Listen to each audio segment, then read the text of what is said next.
हर हर महादेव। श्री शिवाय नमस्तुभ्यम। आप सभी को गुरु प्रदोष व्रत की बहुत बहुत शुभकामनाएं। ओम नमः शिवाय।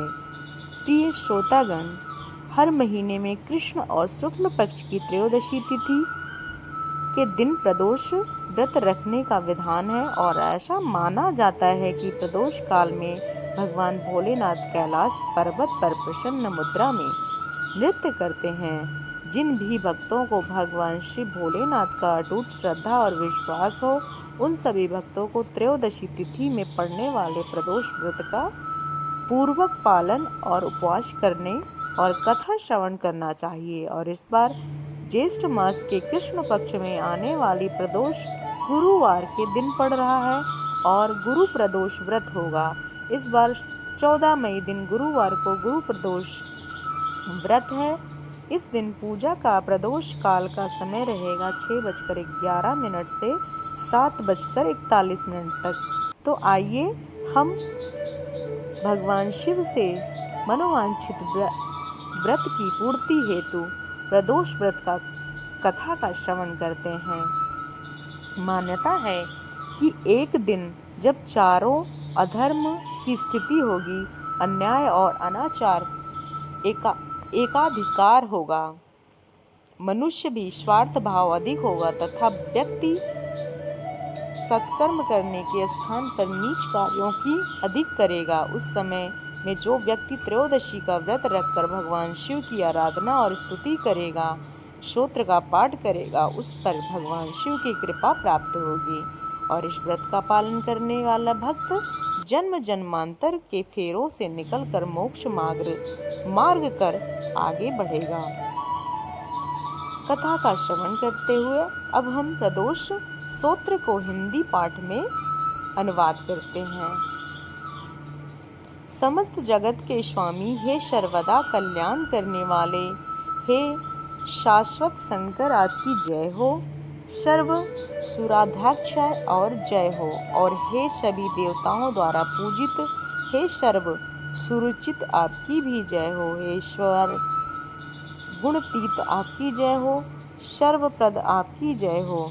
निराधार, अविनाशी, विश्व भर समस्त विश्व एकमात्र वंदनीय, आपकी जय हो। हे नागेंद्र भूषण, आपकी जय हो।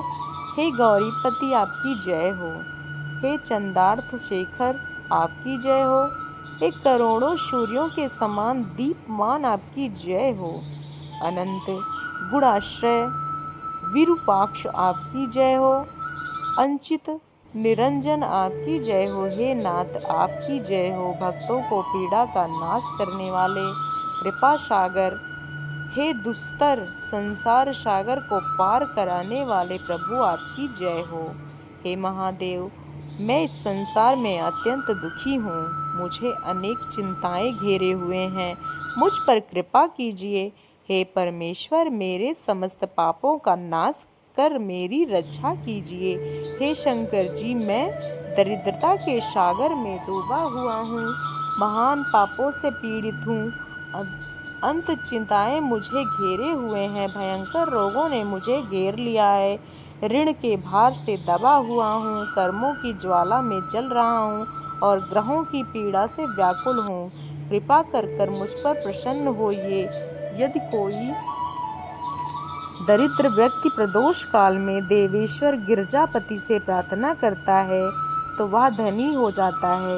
यदि कोई राजा प्रदोष काल में देवेश्वर भगवान शंकर की आराधना करता है तो वह दीर्घ आयु होता है, सदैव निरोग रहता है, उसके खजाने में वृद्धि होती है और उसकी सेना सुदृढ़ होती है। हे प्रभु, आपकी कृपा से मुझे भी नित्य आनंद की प्राप्त हो, मेरे शत्रु क्षीण हो जाएं, मेरी प्रजा सदा सुखी रहे, चोर और डाकू नष्ट हो जाएं और राष्ट्र में समस्त जन समुदाय संकट मुक्त हो जाए।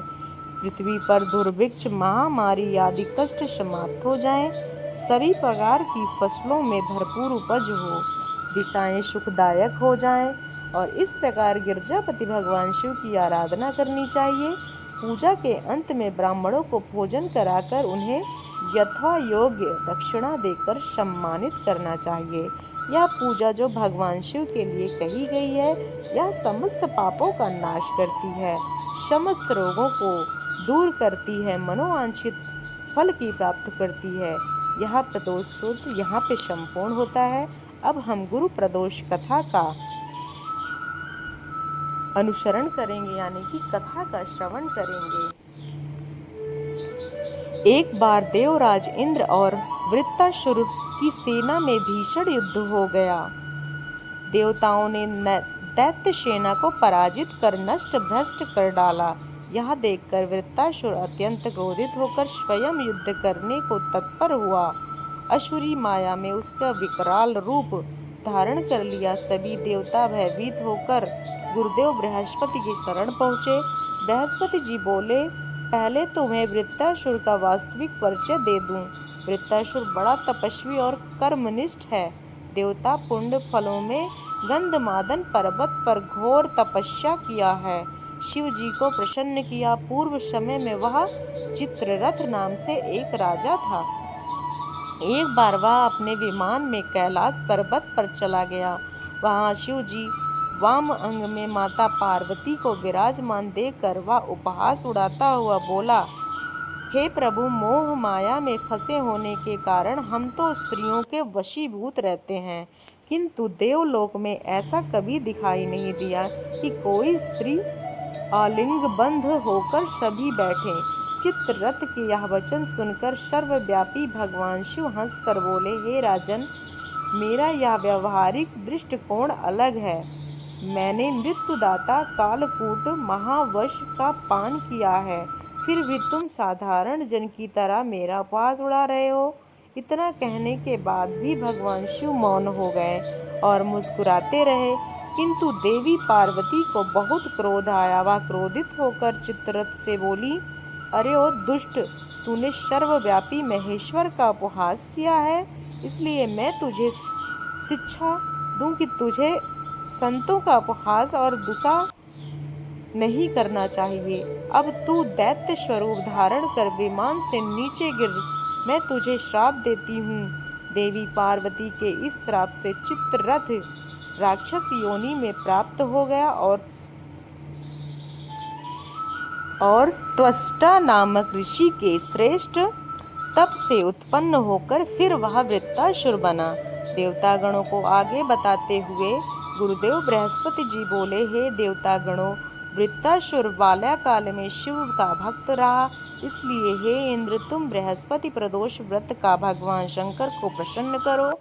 तब देवराज इंद्र गुरुदेव की आज्ञा पाकर बृहस्पति प्रदोष व्रत किया और इस व्रत के प्रभाव से देवराज इंद्र ने शीघ्र ही वृत्तासुर पर विजय प्राप्त की और फिर देवलोक में पहले की तरह शांति छा गई।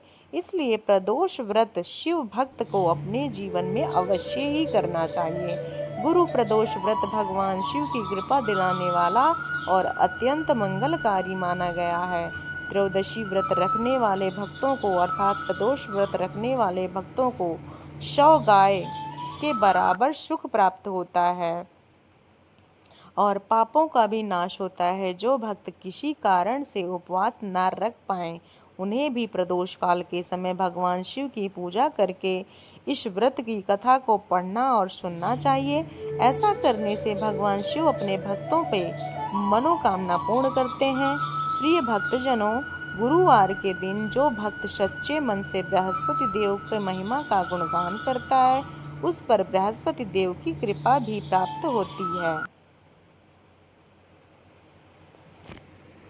और यह थी आज की प्रदोष व्रत की कथा। हमें आशा है कि आपको हमारे द्वारा सुनाई हुई यह कथा बेहद रुचिकर और पसंद आई होगी।